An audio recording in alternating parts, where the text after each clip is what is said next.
It's 3:47 a.m. and I'm sitting on my bathroom floor in my underwear, staring at my phone like it's about to tell me the meaning of life. But it's not philosophy I'm looking for. It's something way more terrifying. I'm trying to figure out if I'm an aggressive investor or a conservative one. You know that feeling when you realize you've been faking something for so long that you forgot you were faking it? That's where I was. 30 years old, working as a financial advisor, helping other people make smart money decisions all day. And at night, I was paralyzed by the simplest question about my own $47,000 sitting in a high-yield savings account earning 2.3%, while inflation ate it alive. Here's what nobody tells you about being in finance. You can know all the theory, understand the math, explain risk-adjusted returns in your sleep, and still have absolutely no idea what to do with your own money. Because knowing the mechanics doesn't tell you who you are. And investing? That's not just math, it's psychology, it's your childhood, it's every financial trauma you've buried. It's the difference between what you think you should do and what you can actually stomach when the market drops 25% in a week. I'd been researching for months. 6 different robo-advisors gave me 6 different recommendations. Reddit told me to go all in on index funds. My dad said bonds were the only safe bet. Financial Twitter was screaming about crypto. Every video promised a different path to wealth. And me? I was drowning in information but starving for clarity. The question kept looping in my head. Am I aggressive or conservative? It sounds simple, right? But every time I tried to answer it, I'd spiral. If I said aggressive, was I being reckless? If I said conservative, was I being a coward? What if I thought I was aggressive but I was actually just delusional? What if I said conservative but then watched everyone else get rich while I played it safe? That's when my phone buzzed. My friend Marcus had sent me a link. "Try this," he wrote. "It's called CIPHER, AI Financial Assistant. Helped me figure out my allocation in like 20 minutes. 20 minutes. I'd been stuck for 6 months. I clicked the link mostly out of desperation. The interface was clean, almost too simple. Then CIPHER appeared, not as some chatbot text box, as a holographic figure on my screen, semi-transparent cyan and green, with these geometric patterns flowing through its body like living data. It felt futuristic, but somehow not intimidating, like having a really smart friend who happened to be made of light. CIPHER displays. Welcome message with floating UI elements showing assessment overview. I stared at the message floating on my screen. I'll ask you 12 questions. Your answers will generate a personalized portfolio allocation based on algorithmic risk profiling. This isn't a quiz you can fail. It's a translation of who you are into what you need. 12 questions. That's it? 6 months of paralysis, hundreds of hours of research, countless sleepless nights, and this AI was telling me it could figure me out in 12 questions? Part of me wanted to laugh, part of me wanted to cry. But mostly, I was desperate enough to try anything. Here's the really messed up part. I'd helped dozens of clients through risk assessments before. I'd administered these questionnaires professionally. But sitting there on my bathroom floor, about to answer questions about my own money, my own future, my own fears, I felt like a complete fraud. Like I was about to be exposed as someone who'd been giving advice they couldn't follow themselves. My hands were shaking as I tapped Begin Assessment. The bathroom light was too bright. I could hear my neighbor's TV through the wall. My back hurt from sitting on the cold tile, but I couldn't move. This felt important, like one of those moments where your life splits into before and after. CIPHER asks. Question 1 appears with soft holographic glow. The first question materialized on the screen, and I took a breath. This wasn't just about stocks and bonds. This was about finally admitting who I actually was instead of who I thought I should be. About translating 6 months of confusion into something clear. About letting go of the fantasy that more research would somehow make the decision easier. Because here's what I'd learned sitting on that bathroom floor at 3:47 a.m. Information doesn't cure paralysis. Clarity does. And sometimes clarity requires surrendering control to something that can see you more objectively than you can see yourself. Something that doesn't judge your fear or shame your uncertainty. Something that just asks 12 simple questions and builds you a $47,000 strategy based on who you actually are, not who you wish you were. I looked at that first question glowing on my screen, and for the first time in 6 months, I felt ready to answer honestly. Let me paint you a picture of who I was before that bathroom floor moment. On paper, I looked like I had it together. 30 years old, pulling in $72,000 a year as a financial advisor. Decent apartment in a good neighborhood, professional wardrobe, the works. My Instagram showed someone who understood money, but Instagram is a beautiful liar, isn't it? Behind the curated photos of coffee shop work sessions and investment book recommendations, I was bleeding money into a savings account that couldn't keep up with inflation. $47,000 just sitting there, losing purchasing power every single day. And the worst part? I knew better. I literally advised people on this stuff for a living. But knowing and doing are two completely different universes. It started innocently enough. I'd opened a Betterment account after reading about robo-advisors. Their questionnaire told me I should be 70% stocks, 30% bonds. Aggressive growth portfolio. Made sense. I was young, had time to recover from losses, should maximize returns. Then I tried Wealthfront just to compare. Their algorithm said 65% stocks, 35% bonds. Wait, why the difference? So I tried Vanguard's personal advisor services. They suggested 55% stocks, 40% bonds, 5% alternatives. Now I was confused. Same person, same timeline, same goals, but 3 completely different recommendations? How was this supposed to work? I started a spreadsheet tracking every robo-advisor's recommendation. By the end of the week, I had 8 different allocations ranging from 50% stocks to 85% stocks. Then I made the mistake of going to Reddit. The personal finance community was adamant. Just buy VT Sachs and chill. Total stock market index fund, nothing else, ride it to retirement. Simple, elegant, backed by decades of data. But then the Bogleheads forum said you needed bonds for stability, and financial independence retire early people were talking about real estate crowdfunding and peer-to-peer lending. And crypto Twitter? Don't even get me started. My dad called one Sunday and asked how my investments were doing. I told him I was still researching options. He got quiet. Then he said something that haunted me. Vera, your mother and I lost $20,000 in the 2008 crash because we thought we were aggressive investors. We weren't. We were gamblers who didn't know the difference. That sentence lived in my head rent-free for months. Here's what nobody tells you about having too many choices. It's not empowering, it's paralyzing. Every option contains the ghost of the opportunity cost of every other option. Choose stocks? You'll regret it when bonds outperform. Choose bonds? You'll watch your friends get rich on tech stocks. Choose a robo-advisor? You're paying fees for something you could do yourself. Do it yourself? You're risking mistakes a professional would catch. I started having this recurring nightmare. I'd be standing in a hallway with infinite doors, and behind each door was a different financial future. One door led to wealth, the rest led to mediocrity or ruin. And I had to pick one. Right now. No backsize. The dream always ended with me frozen, unable to choose, while all the doors slowly disappeared. I'd wake up with my heart racing and my sheets soaked with sweat. The rabbit hole was the worst. I'd watch one video about index investing and feel convinced. Then, an hour later, I'd watch a video about active stock picking and feel equally convinced about the opposite strategy. Graham Stephan said one thing.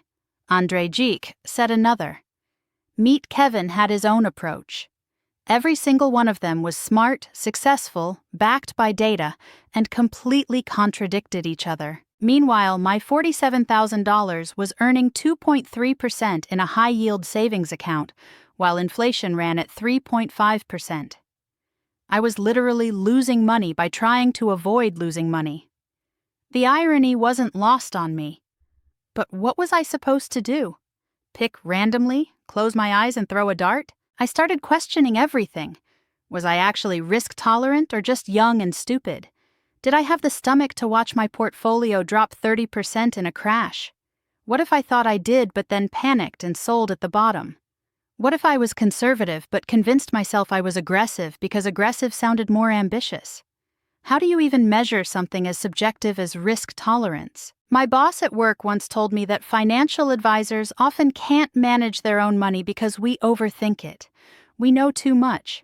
We see all the variables, all the possible outcomes, all the ways things can go wrong. Regular people just pick something and stick with it. But us? We're cursed with knowledge. At the time, I thought he was making excuses. Sitting on my bathroom floor 6 months later, I realized he was describing my exact problem. The breaking point came on a Tuesday afternoon. I was at my desk pretending to work, but really I was reading yet another article about portfolio allocation. My client walked in for her quarterly review. She was 63, retired, living off a portfolio I'd helped her build. And she was happy, stress-free, sleeping well at night. Meanwhile, I was 30 years old and kept awake by investment paralysis. She asked me how my investments were doing. I gave some vague answer about being diversified. She smiled and said, "You know what the best investment decision I ever made was? Hiring someone who understood me better than I understood myself. Someone who could translate my messy feelings into a clear strategy." I nodded professionally, but inside, I was screaming because I didn't have that someone. I was supposed to be that someone.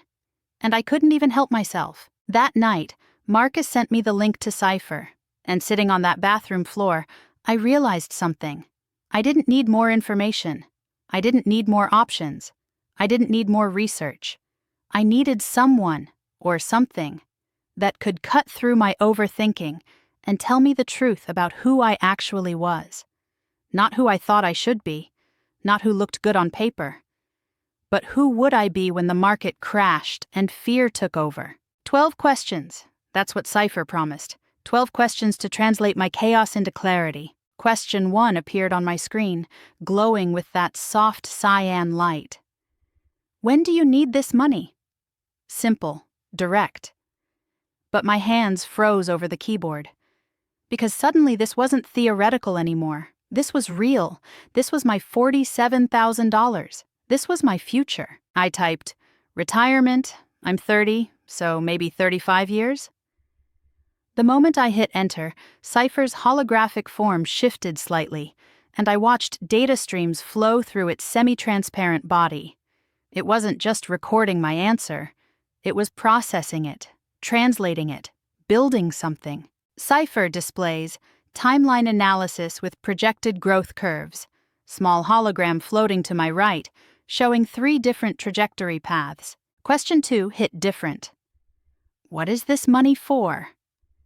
I stared at those 5 words for a full minute. What was it for? I'd been so focused on how to invest that I'd forgotten why I was investing. My fingers moved almost automatically. Freedom. I want to stop worrying about money. I want to know I'll be okay. The vulnerability of admitting that, even to an AI, made my chest tight. Then came question 3. And this is where things got real. How stable is your income? I felt my stomach drop, because here's what I hadn't told anyone, not even Marcus. I was freelance. Sure, I worked as a financial advisor, but I was contract-based. Some months I made $9,000. Other months, $4,000. I was terrified to admit this because it felt like a failure, like I wasn't a real adult with a real job. I typed the truth. Variable, freelance financial advisor. Monthly income ranges from $4,000 to $9,000 depending on client load. My finger hovered over the enter key. This felt like confessing to a crime, but I pressed it. And you know what? CIPHER didn't judge, it just processed. The hologram flickered with new calculations, geometric patterns shifting as it absorbed this crucial piece of information about my risk capacity. CIPHER analyzes income volatility metrics, showing standard deviation calculations and cash reserve requirements. Questions 4 and 5 were easier. How much debt did I have? None, thank God. Did I have an emergency fund? Yes, 6 months of expenses. CIPHER's display showed green indicators next to these answers. I felt a small burst of pride. At least I'd done something right. Then came question 6. The question that changed everything. If your portfolio dropped 25% in 1 month, what would you do? 3 options: sell everything, sell some, or buy more. I stared at those choices like they were asking me to choose which child I loved more. Because the honest answer, I had no idea. I wanted to be the person who buys more. That's what smart investors do, right? Buy the dip, stay the course. But would I actually do that? My mind flashed back to 2008. I was 13 years old, sitting at the kitchen table doing homework. My dad came home from work and his face was gray. Actually gray, like someone had drained the color out of him. He sat down across from my mom and said 7 words that still echo in my head. "We lost $20,000 today, honey." My mom started crying. Not dramatic sobbing. Just quiet tears running down her face while she stirred pasta sauce that nobody would eat. That memory lived in my body. It wasn't just a story. It was a physical sensation. The sick feeling in my stomach. The fear in my parents' eyes. The way money stress infected our entire house for months. And sitting there on my bathroom floor answering CIPHER's question, I realized something. I wasn't afraid of losing money. I was afraid of becoming my parents in that moment, of feeling that powerless, of having that gray face. I chose sell some. Not because it was the smart answer, because it was the honest answer. I wouldn't panic sell everything, but I also wouldn't have the stomach to buy more. I'd compromise. I'd reduce my exposure. I'd try to feel in control. The moment I clicked submit, I felt shame wash over me. This was the wrong answer, right? This was the coward's choice. CIPHER displays. Emotional risk tolerance calibration.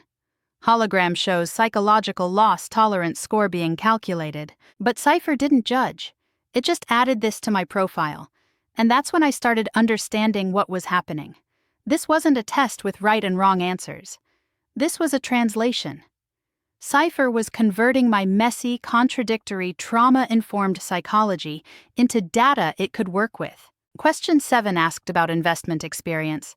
Minimal, I admitted. I understood the theory but had never actually managed my own portfolio. Question 8 wanted to know my financial knowledge level. Intermediate, I said, which felt generous. Question 9 asked about other investments. Just my retirement account through work, automatically managed. Nothing I'd chosen myself. Question 10 made me uncomfortable. How would you feel if your friends' portfolios outperformed yours? The options ranged from devastated to indifferent. I wanted to click indifferent. That would make me sound mature and rational. But the truth? I'd feel terrible. I'd question everything. I'd wonder if I'd made the wrong choice. I clicked concerned and likely to reconsider my strategy. Another honest answer that made me feel small. CIPHER processes behavioral bias assessment, showing tendency toward herd mentality and social comparison. Question 11. Do you prefer consistent moderate returns or volatile high returns? Finally, an easy one. Consistent moderate returns. Give me boring, give me predictable, give me sleep at night. I was done pretending to be some aggressive risk taker. I clicked it without hesitation. Question 12 was the last one, and it felt like CIPHER was asking me to summarize my entire financial soul in one choice. Which statement best describes your investment philosophy? The options were preserve capital, balance growth and safety, or maximize growth. I read them 3 times. Preserve capital felt too scared. Maximize growth felt too reckless. Balance growth and safety, that was me. That was honest. That was who I actually was, not who I thought I should be. I clicked submit on question 12 and watched CIPHER's hologram pulse with activity. Data streams accelerated through its form, geometric patterns spinning and reconfiguring. Calculations happening in real time. My 12 answers being processed, weighted, cross-referenced, translated from qualitative feelings into quantitative metrics. CIPHER analyzes complete risk profile synthesis, showing multi-dimensional analysis weighing contradictory factors. The screen went dark for 3 seconds. My heart was pounding. This was it. 12 questions. 20 minutes. And somehow this AI was about to tell me who I was as an investor better than 6 months of research had. The absurdity of it should have made me laugh. Instead, I held my breath and waited for CIPHER to show me the math behind my mess. The screen lit up with numbers and graphs and colors that somehow felt like they were showing me my own reflection. But instead of seeing my face, I was seeing my financial soul translated into data. And right there at the top, in glowing cyan letters, was my composite risk score, 6.1 out of 10. CIPHER displays Risk Profile Dashboard. Hologram floating beside me showing multi-dimensional analysis with 6.1 score highlighted. 6.1. Not 6. Not 7. 6.1. That decimal point felt important, like CIPHER was saying, "You're not a round number. You're not a category. You're a specific human being with specific contradictions." Below the score, a label appeared. Moderate aggressive. I stared at those two words hyphenated together like an identity crisis. Not moderate, not aggressive. Both, simultaneously. Here's what blew my mind. Remember question 6? The one about what I'd do if my portfolio dropped 25%? I'd said I'd sell some. That response alone should have categorized me as moderate or even conservative. But CIPHER didn't stop there. It cross-referenced that answer with question 1 about my 35-year timeline. Long-time horizon mathematically supports higher risk. Then it factored in question 11, where I chose consistent moderate returns over volatile high returns. Risk-averse preference. Then question 3 about my variable income. And that's where CIPHER caught something I didn't even see myself. My stated risk tolerance in some answers suggested I could handle volatility. Young, long timeline, no debt, solid emergency fund. On paper, I should be aggressive, 70 to 80% stocks, easy. But my variable freelance income? That was a silent alarm bell CIPHER picked up on. Income instability means I have less capacity to recover from losses. If the market crashes and my client load drops simultaneously, I'm in trouble. CIPHER shows Income Volatility Adjustment Matrix. Small display showing how variable cash flow reduces effective risk capacity by 12%. The algorithm adjusted my allocation more conservative than my timeline alone would suggest. This is what I mean when I say CIPHER was translating contradictions. I thought I was one thing based on my age and timeline. But my actual financial situation told a different story. And CIPHER weighted both factors mathematically instead of just picking one. I asked CIPHER to show me how other AI systems might have approached this assessment. Because here's something fascinating. Risk profiling isn't universal. Different AI architectures ask different questions and weight factors differently. CIPHER pulled up comparison models, and my bathroom floor became an impromptu seminar on algorithmic psychology. CIPHER displays comparison analysis showing 3 different AI approaches side by side. ChatGPT's approach, CIPHER showed me, would have used reflective behavioral questions. Things like, describe a time you took a financial risk and how you felt when it didn't work out. Tell me about your earliest memory involving money and stress. These questions dig into narrative and emotional patterns, using natural language processing to identify risk psychology through storytelling. It's qualitative translated into quantitative through sentiment analysis. Claude's method would have used scenario-based decision trees. Present hypothetical situations with branching choices, building a map of my decision-making patterns under different conditions. Market drops 10%. What do? Now it drops 20%. What do? Now your income drops simultaneously. What do you do? Each branch reveals another layer of risk tolerance under increasingly stressful scenarios. DeepSeek's approach was the most technical. Probabilistic modeling with Monte Carlo simulations. It would run thousands of virtual scenarios showing possible portfolio outcomes based on different allocations, then ask me to choose which probability distribution I could stomach. Seeing the math visualized, 70% chance of growth but 10% chance of catastrophic loss versus 90% chance of moderate growth with minimal downside, forcing me to choose between actual probability distributions rather than abstract concepts. Each approach would have given me a slightly different allocation because each weights factors differently. ChatGPT might have weighted my childhood trauma around my parents' losses more heavily.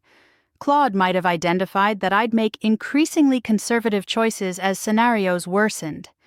DeepSeek might have found I was comfortable with calculated risks when I could see the math, but uncomfortable with uncertainty I couldn't quantify. But here's what CIPHER explained that made everything click. Risk profiling isn't single metric classification. It's not, are you aggressive or conservative? Check this box. It's multidimensional analysis weighing contradictory factors. You can be aggressive with your timeline, but conservative with your emotions. You can be mathematically capable of taking risk, but psychologically unable to sustain it. You can want high returns but need stable income. All of these contradictions are valid. They're not confusion, they're complexity. CIPHER analyzes multi-factor risk matrix showing 8 different dimensions weighted and synthesized. CIPHER's algorithm had identified 8 separate risk dimensions in my 12 answers. Timeline risk, emotional loss tolerance, income stability, investment experience, social comparison tendency, volatility preference, capital preservation priority, and recovery capacity. Each dimension got its own score. Then the algorithm weighted them based on which factors historically predict long-term investment behavior most accurately. You know what dimension weighted heaviest? Income stability. Because CIPHER's training data showed that variable income investors who choose aggressive allocations have the highest rates of panic selling during downturns. Not because they're weak, because they're rational. When your income is already uncertain, portfolio volatility becomes exponentially more stressful. The algorithm was protecting me from myself, from the version of me that might panic sell at the bottom when a client drought coincided with a market crash. That 6.1 score wasn't arbitrary. It was the mathematical synthesis of me saying, I can handle risk, while simultaneously displaying 8 different indicators that I actually couldn't handle as much risk as I thought. The algorithm caught the gap between my aspirational risk tolerance and my actual risk capacity, between who I wanted to be and who I actually was when fear took over. CIPHER displays final synthesis showing how contradictory factors were mathematically resolved into coherent strategy, and here's the thing that made my eyes water sitting on that bathroom floor at 4 a.m. CIPHER didn't judge this gap. It didn't tell me I was wrong or weak or confused. It just said, this is the allocation that matches who you actually are. Not who you think you should be, not who looks impressive, not who maximizes theoretical returns. Who you are, right now.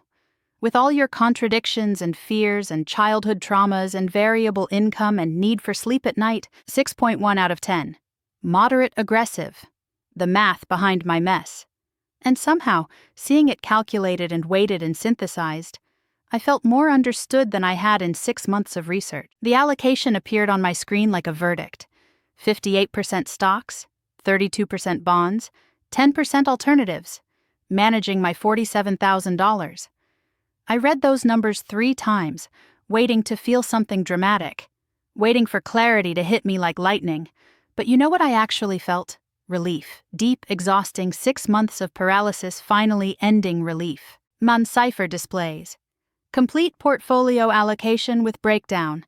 Small hologram showing pie chart and projected growth scenarios. 58% stocks wasn't the aggressive 70% some robo-advisors had suggested. It wasn't the conservative 50% my dad would have recommended. It was this specific number that felt like CIPHER had actually listened to all my contradictions and found the middle ground where I could breathe. Not too risky, not too safe, just right for someone who wants growth but needs sleep. Here's what hit me looking at that allocation. This wasn't compromise. This was precision. CIPHER hadn't averaged out conflicting recommendations or split the difference between extremes. It had weighted 8 different dimensions of my risk profile and calculated the exact allocation where my timeline needs, emotional tolerance, income stability, and psychological patterns intersected. This was mathematics finding truth in my mess. The 32% bonds made sense when CIPHER explained it. My variable income meant I needed more stability than someone with a guaranteed salary. Bonds would cushion the portfolio when stocks dropped, giving me emotional breathing room to not panic sell. The algorithm had predicted I'd need that cushion based on my answer to question 6. It was protecting future me from making fear-based decisions. And that 10% alternatives? CIPHER showed me this was the algorithm's way of addressing my answer to question 10 about social comparison. I'd admitted I'd feel terrible if friends' portfolios outperformed mine. The alternatives allocation gave me exposure to different asset classes, diversification that might capture return stocks and bonds miss. It was a psychological hedge as much as a financial one. CIPHER analyzes historical performance simulations showing this allocation through past market cycles. CIPHER pulled up a simulation showing how this allocation would have performed through the 2008 crash, the 2020 pandemic drop, and various bull markets. The visual was powerful. During crashes, my portfolio would have dropped 15 to 20%, while aggressive portfolios dropped 35 to 40%. During bull markets, I'd capture maybe 70% of the gains aggressive portfolios got. The algorithm was trading maximum upside for tolerable downside. And looking at those simulations, I finally understood what 6 months of research couldn't teach me. Investing isn't about maximizing returns. It's about maximizing returns you can actually sustain psychologically. The best allocation isn't the one with highest theoretical gains. It's the one you won't abandon when markets crash and fear takes over. CIPHER had built me a portfolio I could actually hold through volatility. I asked CIPHER how much this kind of analysis would cost from a traditional advisor. The hologram displayed a range, $1,000 to $3,000 for comprehensive risk profiling and allocation planning, plus ongoing management fees of 0.5 to 1% annually. For my $47,000, that's $235 to $470 every year just in fees. CIPHER had democratized expertise that used to require wealth I didn't have. CIPHER shows cost comparison between AI-driven allocation and traditional advisory services. This is what nobody talks about when they discuss AI in finance. It's not replacing human advisors for wealthy people. It's giving access to people who were locked out. 25-year-olds with $30,000, 30-year-olds with $50,000. People who know they should invest but can't afford the advisors who'd give them personalized strategies. CIPHER was translating technology into accessibility. But here's the thing that made me cry sitting on my bathroom floor at 4:30 a.m. It wasn't just about the money. It was about being seen. For 6 months I'd felt lost and stupid and inadequate. Every article I read, every podcast I listened to, every recommendation I got made me feel like I was missing something obvious. Like everyone else had figured out this simple thing and I was too dumb to get it. CIPHER showed me I wasn't dumb. I was complex. My contradictions weren't confusion. They were valid responses to real factors in my life. My fear wasn't weakness. It was wisdom learned from watching my parents suffer. My paralysis wasn't failure. It was my brain trying to protect me without the tools to translate protection into action. CIPHER gave me those tools. CIPHER displays implementation plan showing step-by-step allocation process and timeline. The next morning I started the allocation. CIPHER had broken it down into steps: open a brokerage account, transfer funds, purchase specific low-cost index funds matching the allocation percentages, set up automatic rebalancing quarterly. The whole process took 3 hours. 3 hours to end 6 months of paralysis. 3 hours to translate chaos into clarity. 3 hours to become an actual investor instead of someone paralyzed by the idea of investing. That was 8 months ago. My portfolio has gone up some days and down others. The market did its thing. But you know what hasn't changed? My ability to sleep at night. Because I'm not constantly second-guessing whether I made the right choice. I'm not lying awake wondering if I'm too aggressive or too conservative. I know my allocation matches who I actually am. And that certainty is worth more than optimized returns. If you're sitting there right now feeling what I felt, paralyzed by choices and information and contradictory advice, here's what I want you to know. You're not broken. You're not stupid. You don't need more research. You need translation. You need something that can take your messy, contradictory psychology and convert it into clear mathematical strategy. You need structured data collection that asks the right questions and weighs the answers honestly. Risk tolerance isn't a personality type. It's a multidimensional analysis of capacity and willingness and timeline and psychology, and about 8 other factors that all interact. And AI excels at exactly this kind of complex synthesis that humans struggle with. Not because AI is smarter, because AI doesn't judge. It doesn't have ego. It doesn't care if your answers are impressive. It just processes truth and gives you strategy. 58% stocks felt like coming home. Like finally finding the place where I belonged after wandering lost. Not the most aggressive allocation, not the most conservative. Just mine. Built for me, for my timeline and my fears and my income, and my need to sleep and my childhood trauma and my 35-year horizon. All of it. Translated into 3 numbers that set me free. That's what 12 questions did. That's what CIPHER gave me. And sitting here now, watching my portfolio grow steadily, sleeping through market volatility, I realize something. The most expensive financial advice I ever got was free. And the freedom it bought me? That's priceless.